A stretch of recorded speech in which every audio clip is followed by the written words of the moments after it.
অন্তর্বর্তী সরকার এখন গুরুত্বপূর্ণ গণতান্ত্রিক প্রতিষ্ঠান সংস্কার ও নির্বাচন পরিচালনার দিকে এগিয়ে যাচ্ছে বলে জানিয়েছেন বন ও পরিবেশ বিষয়ক উপদেষ্টা সৈয়দা রিজওয়ানা হাসান।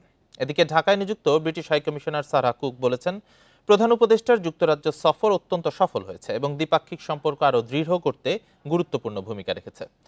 বুধবার সন্ধ্যায় ঢাকার একটি হোটেলে ব্রিটিশ হাইকমিশনের রাজা তৃতীয় চার্লসের জন্মদিন উদযাপন অনুষ্ঠানে সৈয়দা রিজওয়ানা আরও বলেন, প্রতিকূল আবহাওয়ার প্রভাব প্রতিরোধে বাংলাদেশ যাতে প্রস্তুতি নিতে পারে সে যুক্তরাজ্যের সহায়তা চেয়েছিল। অনুষ্ঠানে ব্রিটিশ হাইকমিশনার সারাহ কুক বলেন, এই সংবর্ধনার আয়োজন দুদেশের ইতিহাস, সংস্কৃতি, মানুষে মানুষে যোগাযোগ ও যুক্তরাজ্য বাংলাদেশ অংশীদারিত্ব উদযাপন করারও একটি সুযোগ।